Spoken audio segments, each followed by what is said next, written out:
আসসালামু আলাইকুম। আজকে আমরা কথা বলবো ডিপ্রেশন বা বিষণ্ণতা নিয়ে।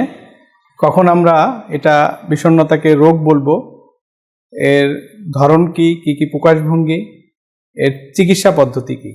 আমি ডাক্তার মেজবাউল খান ফরহাদ, সহকারী অধ্যাপক, মানসিক রোগ বিভাগ, বঙ্গবন্ধু শেখ মুজিব মেডিকেল কলেজ, ফরিদপুর। আসলে আমরা জীবনে ছোট ছোট আমাদের কিছু ব্যর্থতা আসতে পারে, আমাদের মানসিক চাপ হতে পারে, ছোট ছোট কিছু হতাশাজনক ঘটনা ঘটতে পারে। সে সময় আমরা আসলে বিষণ্ণ হই, হতাশ হই।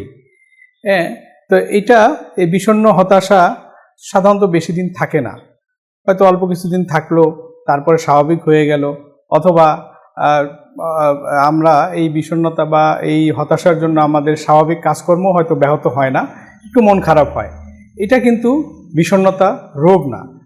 রোগ হতে হলে বা বিষণ্ণতা রোগ বা ডিপ্রেশন, সেটা কিন্তু আলাদা জিনিস।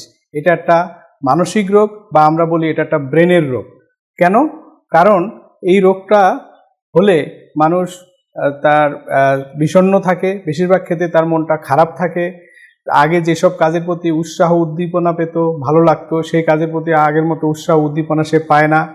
তারপরে তার মনোযোগ কমে যায়, সিদ্ধান্তহীনতায় ভুগে, তার দেখা গেল যে কর্মক্ষমতা কমে যায়, নেগেটিভ চিন্তাগুলো আসে এবং আত্মহত্যার একটা চিন্তাও চলে আসতে পারে।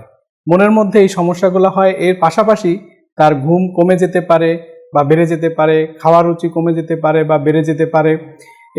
এরকম অনেকগুলা লক্ষণ 2 সপ্তাহ বা বেশি সময় নিয়ে যখন সমস্যাগুলো থাকে এবং তার স্বাভাবিক জীবনযাপন, অর্থাৎ তার ব্যক্তিগত, পারিবারিক, তার কর্মক্ষেত্রের কর্মচঞ্চলতা, এগুলোর উপরে যখন প্রভাব পড়ে, তখন আমরা সেটাকে বিষণ্ণতা রোগ হিসেবে চিহ্নিত করি। এখন এই রোগীগুলা আমাদের দেশে সাধারণত যে তার মন খারাপ, ভালো লাগতেছে না, তার হতাশ লাগতেছে, মনোযোগ নাই, এই সমস্যাগুলো নিয়ে সাধারণত আমাদের দেশে আসে না। কারণ এইগুলা সামাজিকভাবে অ্যাকসেপ্টেন্স নাই আমার দুর্ভাগ্যজনকভাবে। যে কারণে কেউ যদি এরকম বোধ করেও, সে হয়তো তার লোকলজ্জার ভয়ে কেউ বুঝবে কিনা এটা কিন্তু সে বলে না। তখন রোগটা অনেক দিন হয়ে যায়, তখন তার কিছু শারীরিক সিমটম বা শারীরিক কিছু লক্ষণ তার প্রকাশ পায়। যেমন তার হয়তো পেটের সমস্যা হলো, হজমের সমস্যা হলো, কেউ বুকে ব্যথা, কেউ পেটে মাথা ব্যথা, কার হয়তো হাত পা ঝিমঝিম করে, কারো হয়তো তার নর্মাল যে সেক্সুয়াল যে অ্যাক্টিভিটি বা সেক্সের প্রতি চাহিদা, সেটাও অনেক ক্ষেত্রে কমে যেতে পারে। এই ধরনের কিছু সমস্যা নিয়ে সে হয়তো তখন অন্য কোনো মেডিসিনের ডাক্তারের কাছে যায়। কিন্তু তার এই রোগীগুলো তখন দেখা গেল অনেক ধরনের ইনভেস্টিগেশন হয়, চিকিৎসা তারা কিছুটা দেয়, কিন্তু খুব বেশি তাদের উন্নতি হয় না।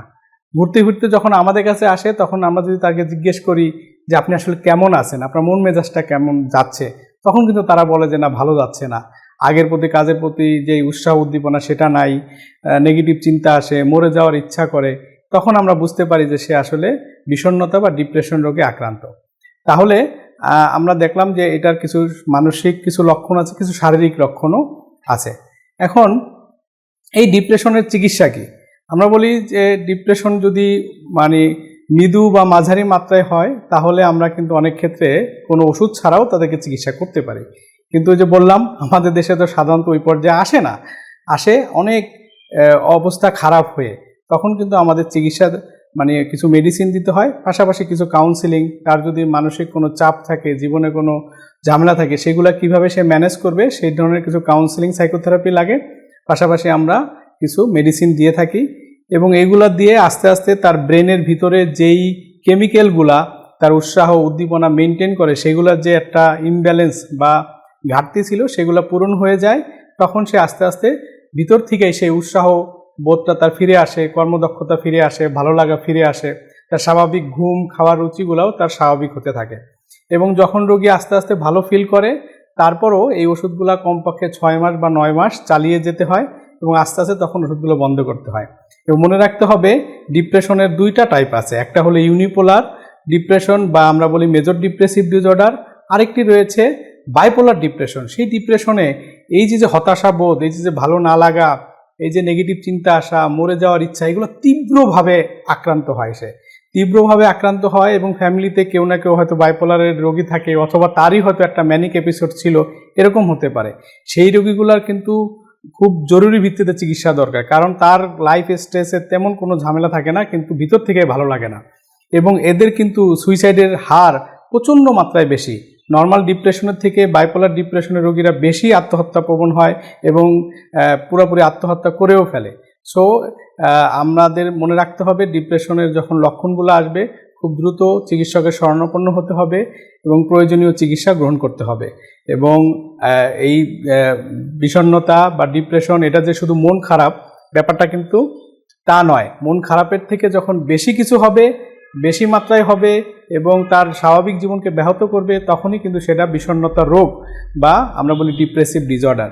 তো আশা করি সবাই ডিপ্রেশন কোনো লক্ষণ হলে অতি দ্রুত চিকিৎসকের শরণাপন্ন হবেন, প্রয়োজনে মনোরোগ বিশেষজ্ঞের পরামর্শ নেবেন, চিকিৎসা গ্রহণ করবেন এবং এখান থেকে ভালো হয়ে সুস্থ জীবনযাপন করবেন। ধন্যবাদ।